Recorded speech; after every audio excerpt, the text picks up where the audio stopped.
Good morning, all you beautiful love streamers out there on Facebook, YouTube, and Zoom. We want to welcome you here to the Center for Spiritual Living Charlotte. I am your host, Horace. If this is your first time, we are so delighted you have chosen to join us today. With modern technology, we are extremely grateful for this opportunity to touch so many lives, especially as we share these wonderful happenings here at CSO Charlotte. So please feel free to visit our website, csoCharlotte.org, and put in a prayer request and subscribe. We add our recordings to our website each and every week. So you want to know more about who we are? Let me tell you. The Center for Spiritual Living Charlotte is a new thought community living in ancient wisdom philosophy based on the science of mind. This science of mind philosophy was developed in the early 20th century by writer and lecturer Ernest Holmes. So let me tell you about Dr. Holmes. He was a man on a mission. We call him the great synthesizer because he studied truths from all of the world's religious traditions and spiritual paths. Holmes developed a fresh new way for us to look at ourselves and how we fit into our world.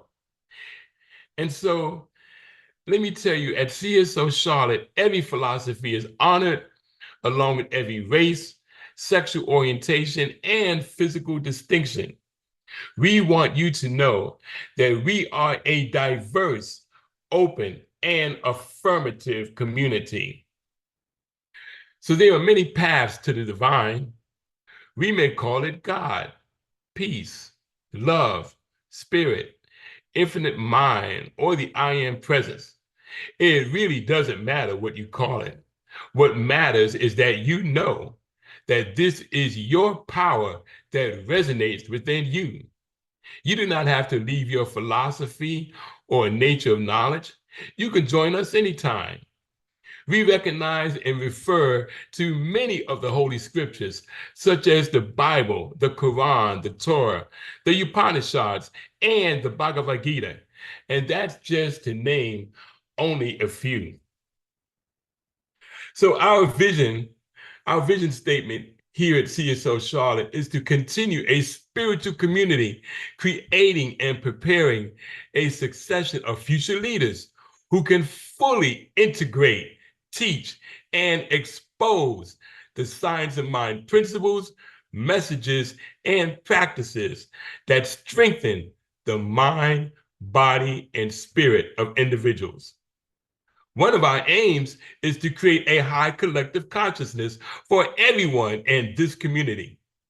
We teach everyone the tools to do just that. And so if you want to know more about that, come join us as we meet each Tuesday evening at 6 p.m. Eastern Time, where we'll be happy to engage you even more in detail and deeply about what we do as far as even what we're going to be doing later on today. We'll be able to dive deeper into that on Tuesday. So we welcome and invite you. You're going to hear more about that in our opportunities. So welcome everyone and enjoy our service as we celebrate this powerful being which lives within each of us. So now, before I pass the mic over to our illustrious spiritual leader, Reverend Rosedale, I want you to first know and understand she's going to be talking about today's theme, which is think, speak, and be mindful. And with that, I want to leave you with this thought. The mind is everything. What you think, you become. The mind is everything. What you think, you become.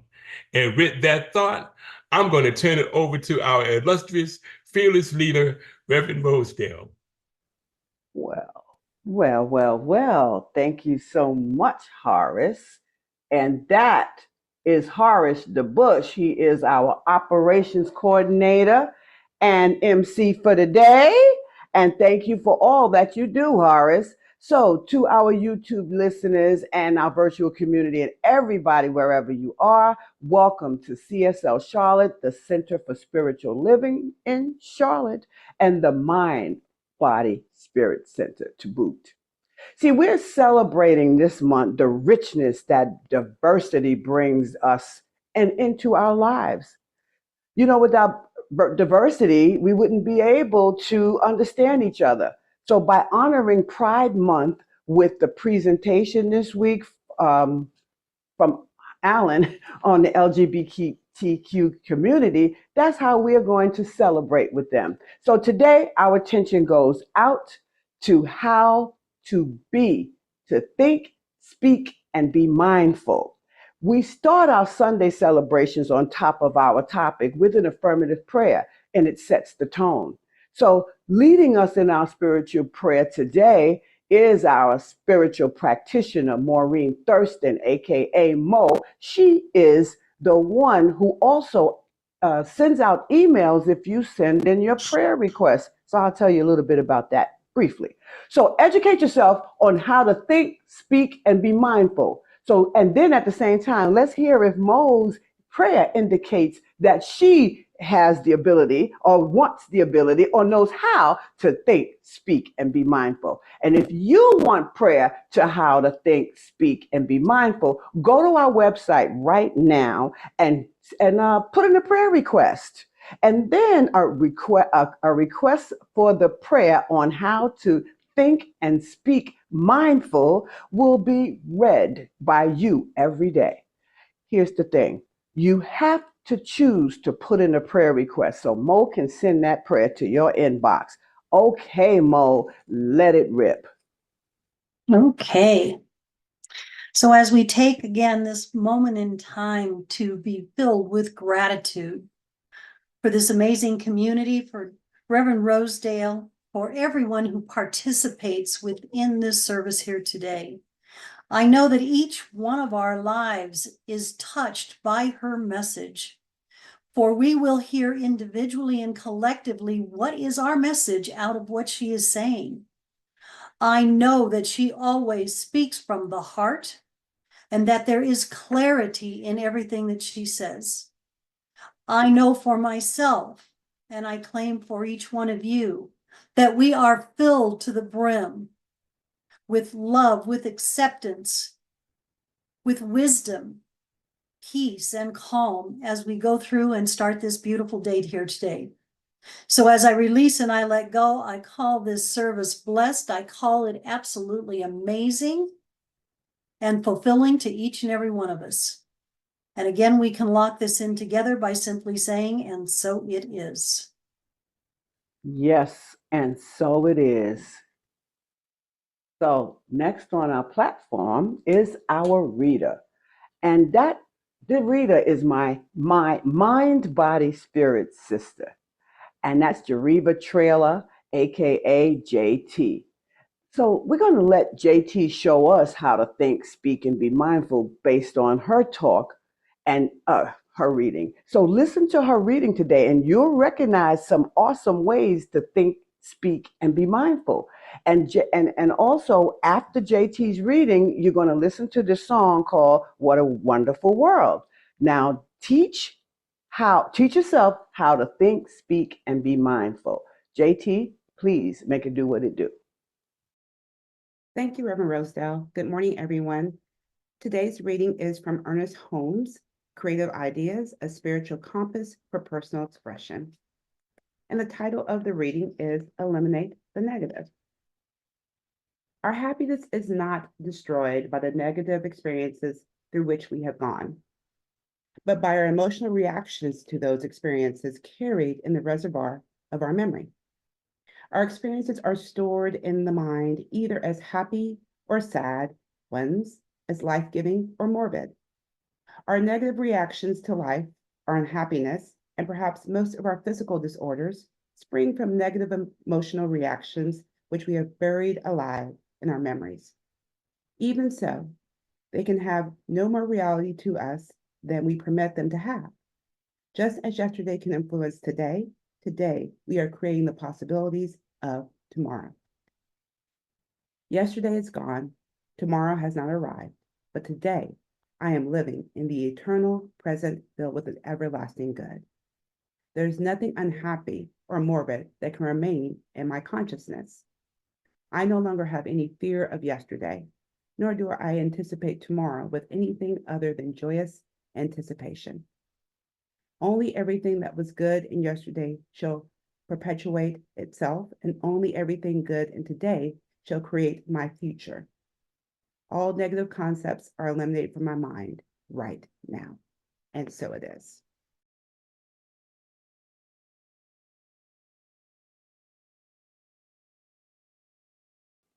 You can close them if you like. Now breathe in really deep and really long, and then slowly exhale. Think, speak, and be mindful. When I watch people like Louis Armstrong, I remember my mom and them would listen to his music. And then I wasn't so sure that it was going to mean so much to me today and time.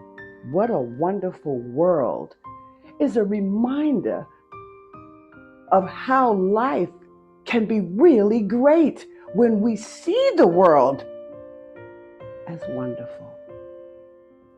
So just like Louis Armstrong, I observe the beauty of nature constantly outside of my window. I like to walk it.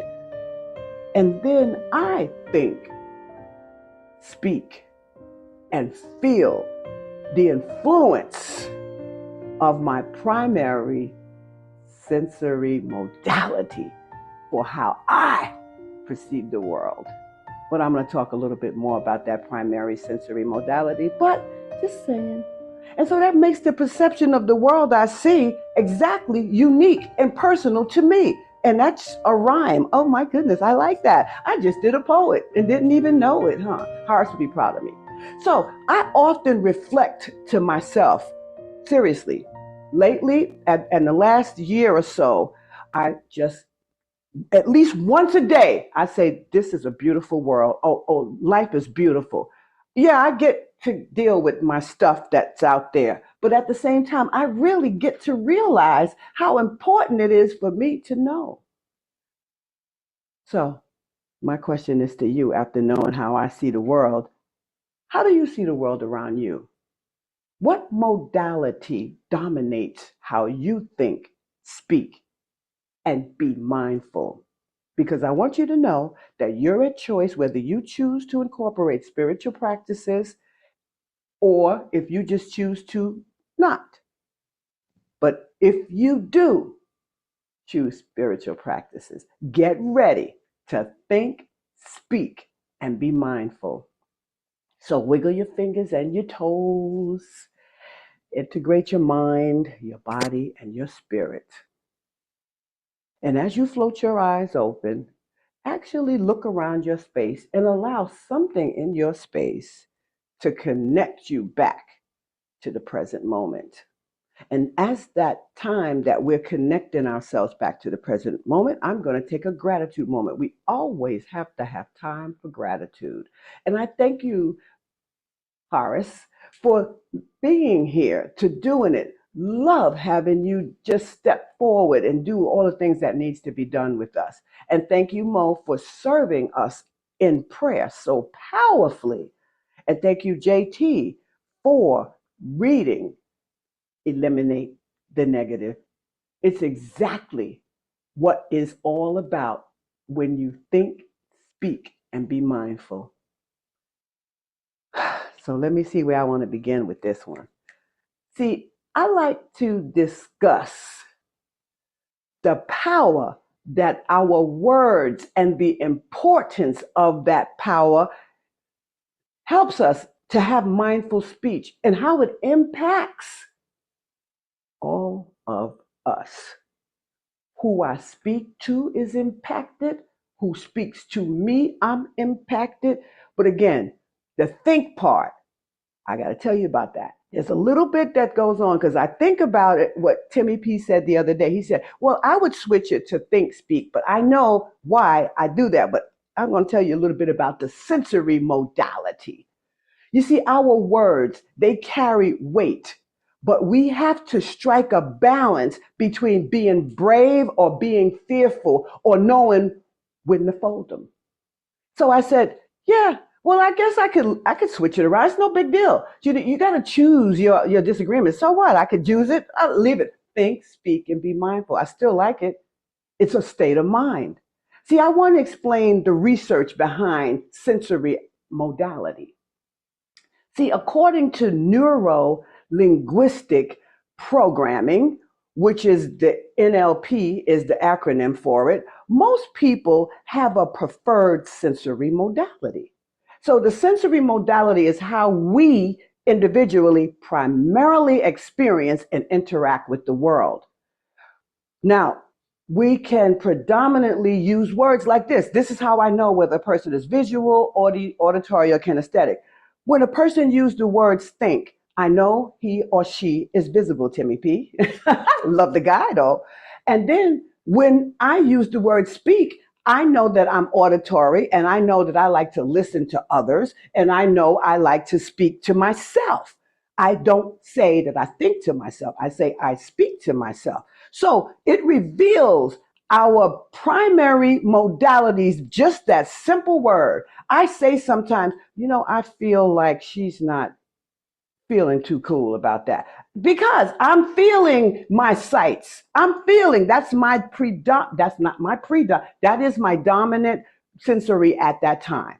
So the frequent use of the word think, it just aligns with a visual authority, I mean, modality, and using speak often aligns with auditory modality. And I process my thoughts and my experiences through hearing and listening, either to myself or other people. Sometimes you hear me say, and I know I say it because I'm very aware of myself, I'll say a lot. I got up this morning and the last thing I heard was call so and so.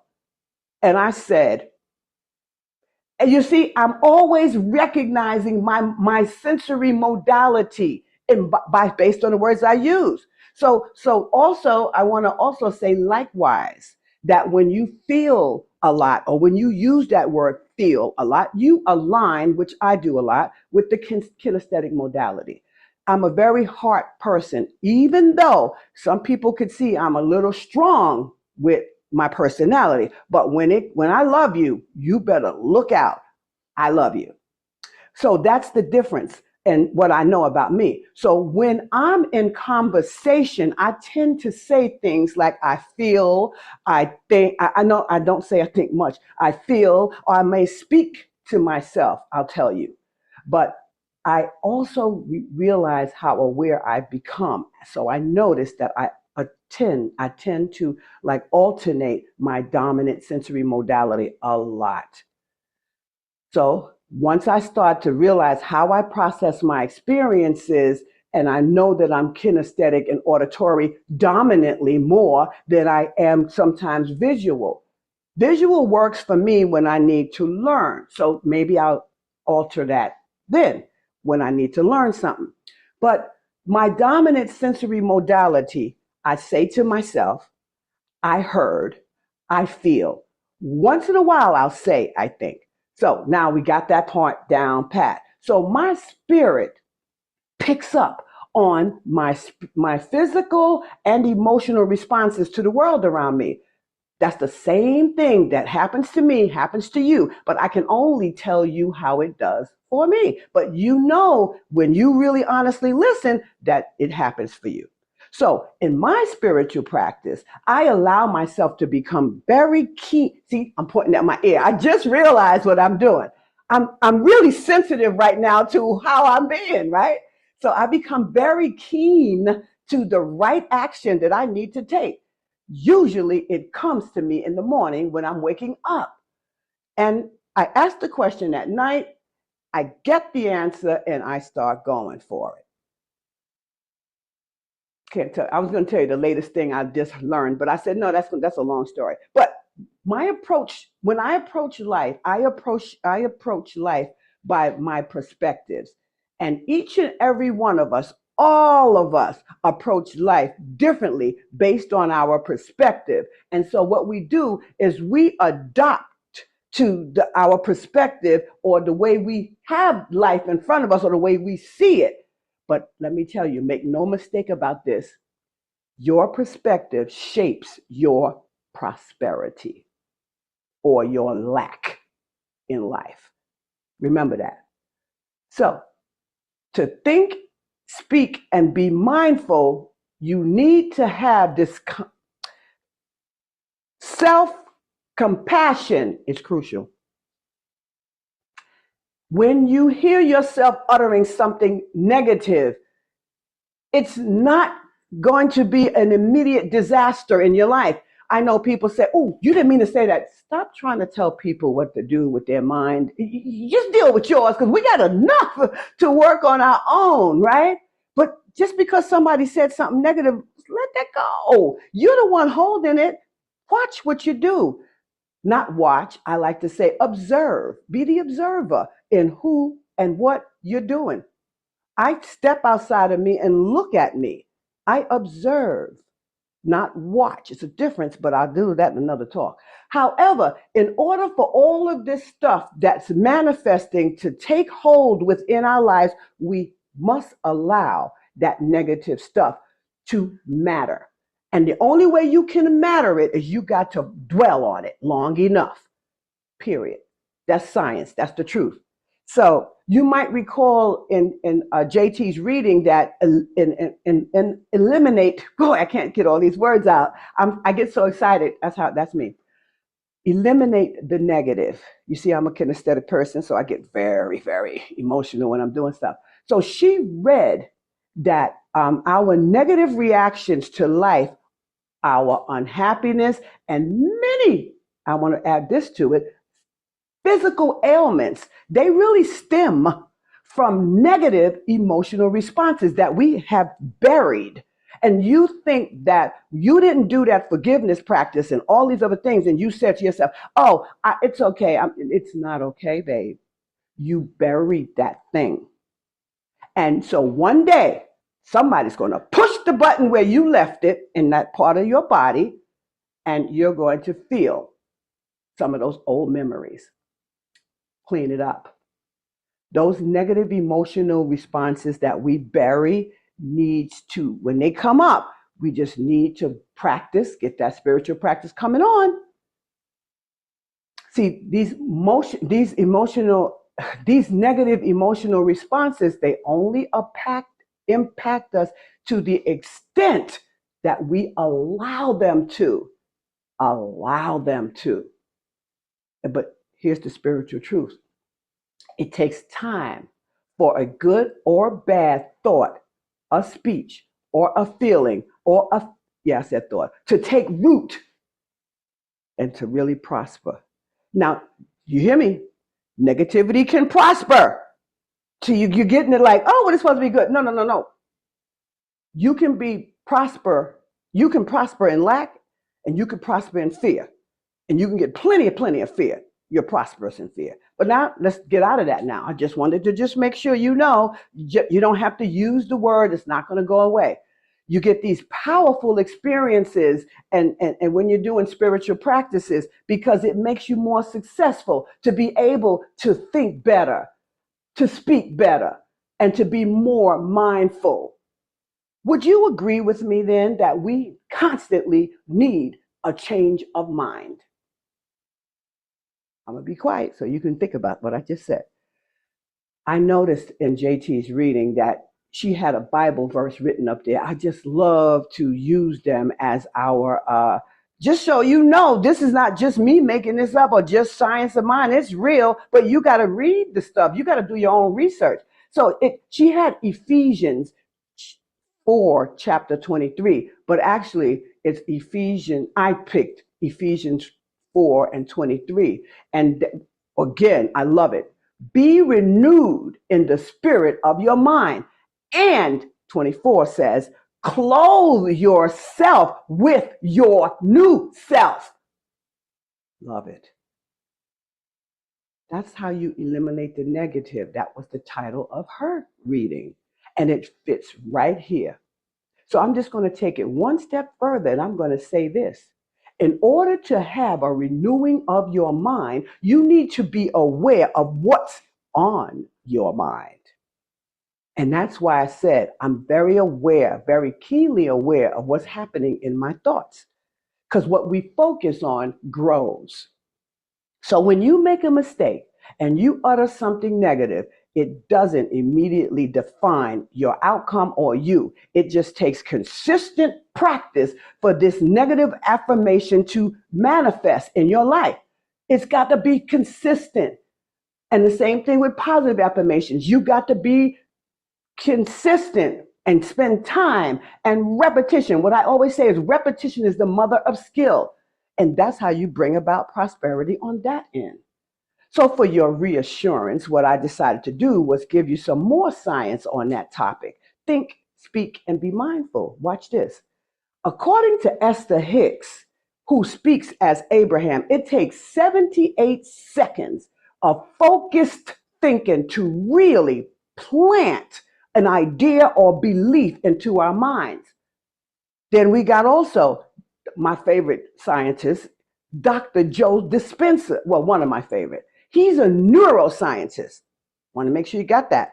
He agrees with that, and he says that focusing on a thought for at least 78 seconds. I knew this for years. I learned this from them, and I just made sure that I said repetition is the mother of skill. What it does is it really helps implant new ideas, new beliefs, new goals, and it also goes into the conscious mind, subconscious mind, really, because conscious could be on two sides, right? This works. The reason why it works, because now I'm going to go on the science part, is this thing called neuroplasticity. Oh, I said that word. It's a real word. Neuroplasticity. This is the brain's ability to change and form new connections through these neurons, through the nervous system. That's why he's a neuroscientist. And it goes throughout our lives. But here's the thing. This is where mindfulness comes in. When we pay attention to what we say, we are practicing mindfulness. Mindfulness then encourages us to, remember the thing I said, you need that self-compassion. It causes us to be kind to ourselves and be patient with other people when you start recognizing that this is what I'm doing. So here's what happens. We find more peace when we start to recognize the slip-ups without judgment. Don't judge yourself. And we don't have to allow ourselves to be upset. We just can allow ourselves the space, the time to correct that thought or speech or improve it. When we are mindful, what happens is we create an inner spirit where all those positive affirmations, I point to the heart. Some people will point to the head. I just noticed that's why I always touch myself, because I'm kinesthetic. I'm a touchy, right? I just realized that. So I'm just giving you all these ideas about this sensory modality, right? See, what happens is this is how the things start to flourish, and the negative ones become less likely to root because you have been on that side saying something different every time you recognize that negative. So I'm so happy about that. What about you? So, as I said, all this great stuff in the beginning about celebrating Pride Month, right now we are about to go into a celebration. I like that. We at CSL Charlotte are proud to join in the celebration of Pride Month because we are honoring LGBTQ community with respect, with compassion, and equality. We celebrate the richness of that diversity, like I said, because it brings our lives in such a nice, peaceful way. If you can love, you can find peace within things as quicker than if you can't love. And sometimes love can be kind of hard to do. So just know, take it from me. I learned love. I decided to. So to foster an environment where everyone can thrive, you need to be more diverse in your mind. So the essence of pride is rooted in the values of love, respect, and dignity. So today we have a special presentation, and it's been researched, and Alan is going to honor one of those people. All right. Wow, thank you so much. Yeah, a few months ago, I saw a YouTube video that revolutionized how I think about myself as a member of the LGBT plus community. It's empowering to move beyond societal labels and to find a unique place to fit in society.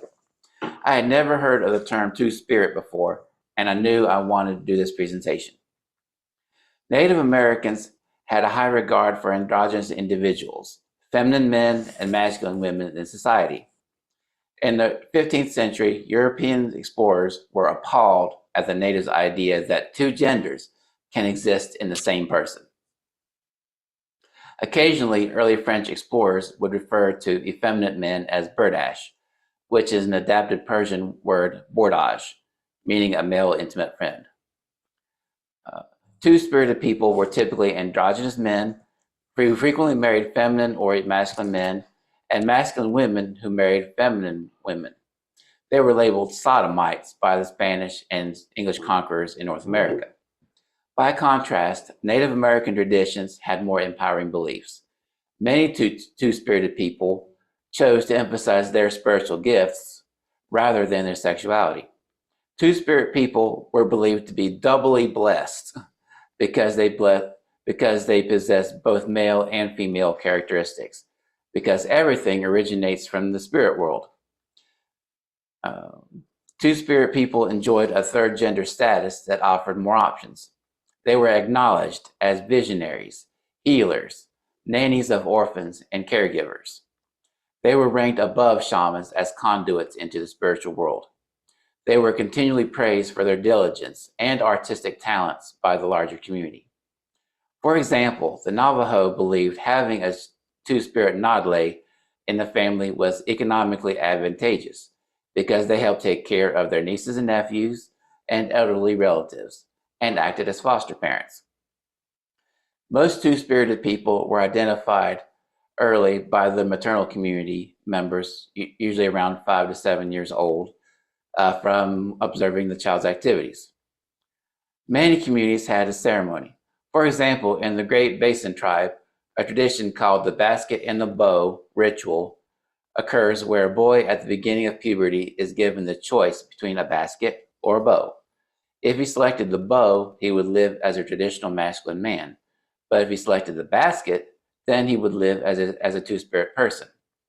The two-spirit person would be placed with mentors of both genders in order to learn masculine activities like hunting and to learn feminine household work like quilting and beadwork.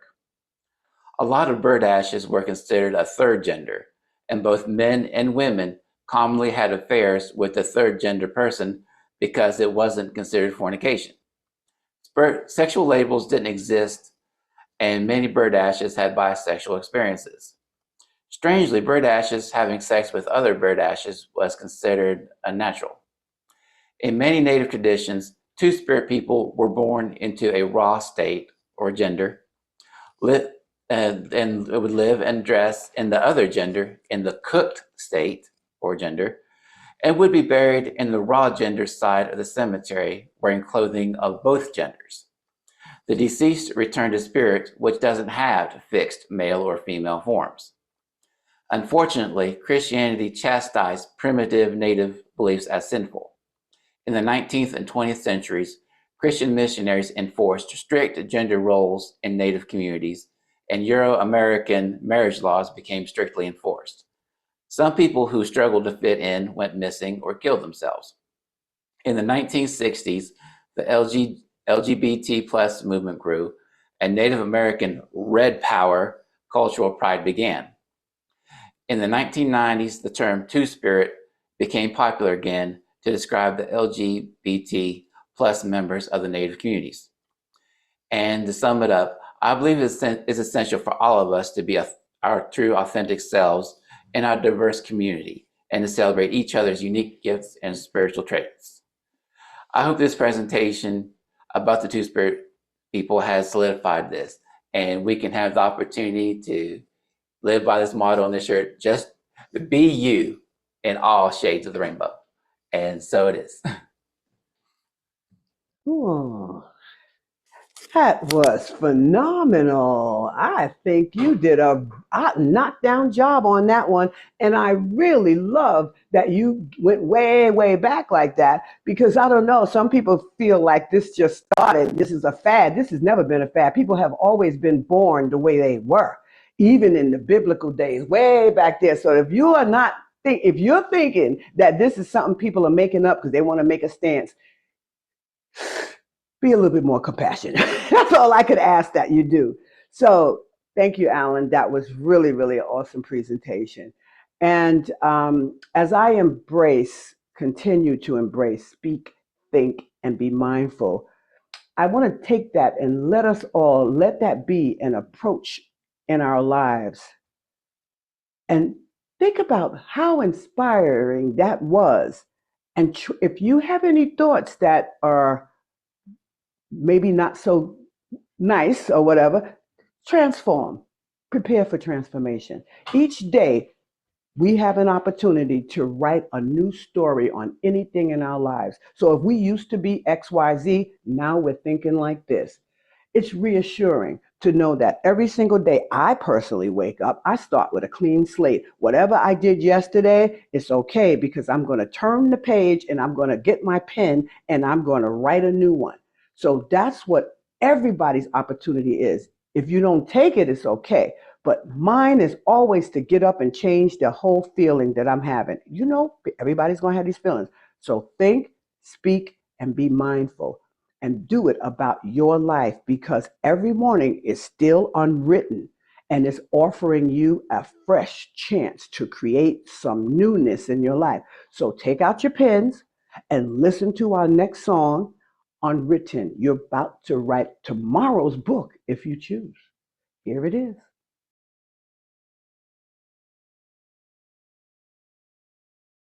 Feel the rain on your skin. No one else can feel it for you. Only you can let it in. No one else can speak the words from your lips. Speak, think, and be mindful. You are the one that can start that clean slate today, knowing that no one can do that for you but you. Boy, oh boy, your check's in the mail, okay? He all that good stuff. I love it, but it's in the mail. Don't worry about it. So I think this is the time when we talk about birthdays. And I don't know your birthday. This is my favorite part because I love birthdays. And birthdays are the days that we came to be. And if we don't honor that, how much love do you have for yourself? So what we do is we make a big deal of your birthday for all of 1 minute, right? But it's still something special. So with that being said, guys, do that. If you're in YouTube, put a little blurb of your date and your month in YouTube, and we'll be definitely happy to say something about you or hold you up on your birthday week. So we got now big gratitude shout outs for our platform team because I always say this is not a one-man band and no stretch of the imagination. I could never have done it by myself. So we got our MC first, and that is Horace DeBush. He is the awesome MC, always thoughtful, always taking care of us all to make sure we're all on point and we know where we're going. And then we have our opening closing prayer, which is Mo. She's always powerful. She's always saying her word. She's speaking her word over all of us. She's like Timmy P, the pilot of prayer. Okay, I got another way to talk about the prayer opening closing. Yes, indeed. So thank you, JT, for that reading that you gave us because it was a powerful message. And then Alan, thanks for the music and thanks for the announcements. That was so good. Timmy P, thanks for always being there, ready to hover to make sure we're all doing great and we coming into a safe landing. And thanks, Melissa, for greeting and taking spots where it need to be filled. And thank you so much for all of that. And also, Mo, once again, Mo, you always emailing those emails, emailing those prayers. Yeah. So thank you so much for sitting right there waiting for those people.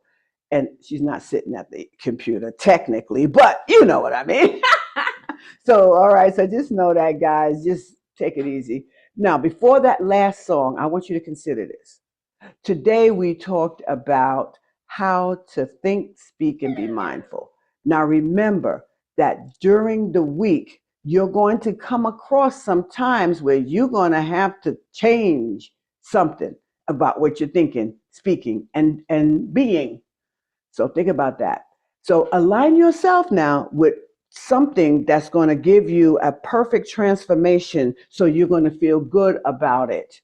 And then to speak, think, and be mindful, you're going to necessarily understand where your power really lies out. So before we close out, know that when you think, speak, and be mindful, you're constantly talking in your own mind to other people. You're listening, you're watching things that go on that's still speaking to you nonverbal, and you just notice that. But what are you saying in your mind about all that you see?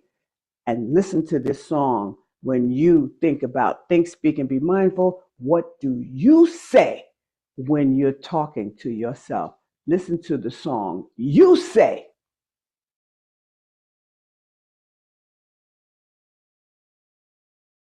Do you believe what you say to you? Ho, ho, ho, ho. Oh, that song is still going in the back of my mind, and I'm going to wrap us up real, real neat into a nice little bow, and I'm going to breathe. So, before I wrap us up, I got to let Mo pray us out. So, Mo, would you please pray us out? I am so once again filled with gratitude for this amazing community. And as we close out this service here today, what I know is that each one of us takes from Reverend Rosedale's message and the amazing music that which is ours to carry through the week, to think about, to hold within, and to manifest outwardly to those around us. So as I know that this service is completed for this Sunday, I release all of the intentions that we've had around this, knowing that they are manifesting in each and every one of our lives simply and easily. So I am filled with gratitude for this community, for this amazing woman who leads us every week. I release and I let go and I let God, knowing that our days in the week ahead unfold easily and smoothly with light, love, and harmony and laughter. And so it is. Beautiful. Thank you, Mo, again for that beautiful prayer. Wow, man. So don't forget now, if you have not received a prayer from Mo, you did not put in a prayer request. Go to our website right now. So as we wrap up our time together, I want you to remember that you can stand tall, but remember, what do you say to you in all times of your life? Think, speak, and be mindful. And remember, you need a good spiritual or a couple of good spiritual practices to think, speak, and be mindful and prosper on the side of your good.